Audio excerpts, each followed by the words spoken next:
Howdy everybody, welcome to my house for dinner today.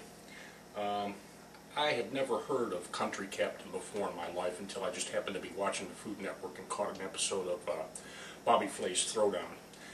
And that was the Throwdown episode. It was Country Captain. And it was another episode where Bobby got his hat handed to him. Although they, the judges said it was really tough. But Bobby lost once again. Anyway, I thought the recipe looked pretty good, so I wanted to try it. And I first researched 5 or 6 different recipes and came up with kind of a hybrid for all of them. Now today, I don't want to bore you with all the chopping and dicing and slicing and all this stuff. Let's face it, if you don't have that part down yet, well, anyway, today, after I brown off the chicken and saute the vegetables and get them going and soft, it's really going to be nothing more than an ingredient dump because I did all of the prep yesterday. So everything's really ready to go. I just have a couple of steps to do. The first thing I'm going to do, I want to slice up some frozen bacon and fry that up so that I can use the fat to brown the chicken in and saute the vegetables. It'll also add, of course, a ton of flavor. Bacon fat is never wrong. Anyway, let's get started. What I like to do is freeze my bacon. And it makes it much easier to do this.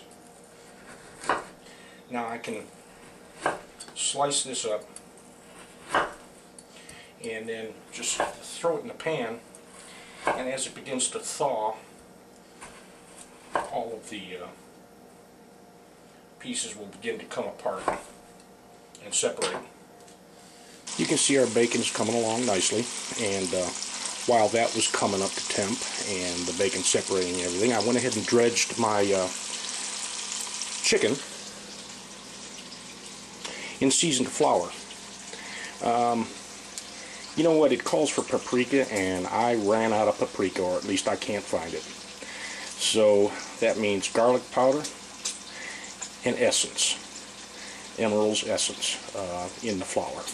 So once the bacon's done, we'll brown that off. Well, we've evacuated the bacon from the pan, and we've got our first batch of chicken in here to brown in that wonderful liquid gold known as pork fat. Okay, now that the chicken was browned off, we have our first ingredient dump.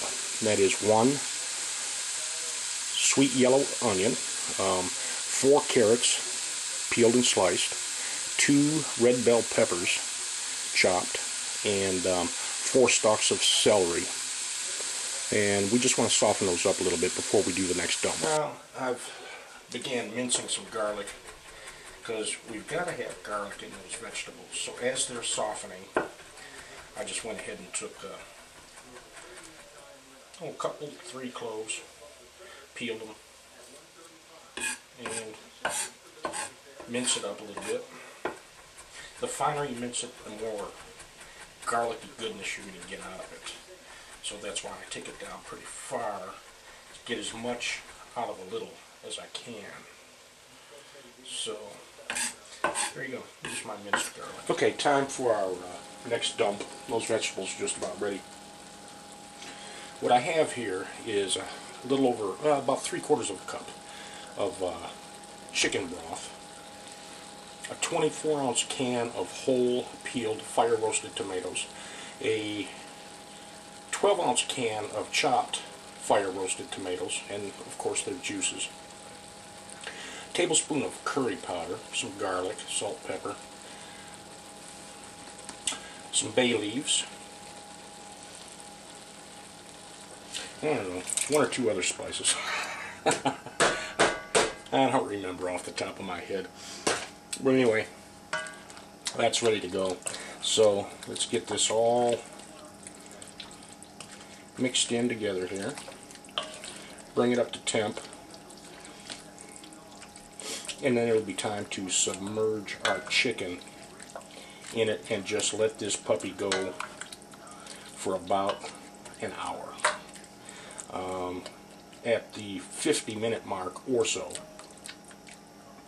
we will actually put in some currants Now, if you don't have any currants, you can't find them at your store. They're essentially raisins, so you can always substitute raisins. And I've got about a half to 3/4 of a cup that I'll throw in there. We will then, once it's done, garnish with some almonds, parsley, fresh parsley, and maybe even a little Parmesan Reggiano. Who knows? Well, I was a little ambitious today. I've got 12 thighs in there. And let me tell you, it fills up that pot. I was kind of sweating whether I was going to be able to get it all in there or not. But I did. So, say goodnight for about an hour. Okay, well, there you have it. I just pulled that off the stove and it's done.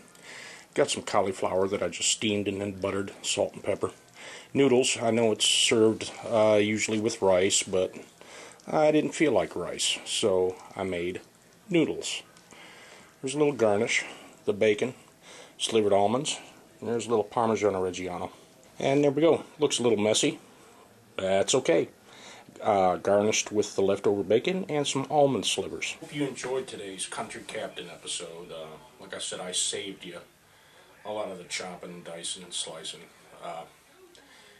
You should already have that down. It's a really good, a really great meal. It's very rich. I would suggest a Cabernet with this, even though it's chicken.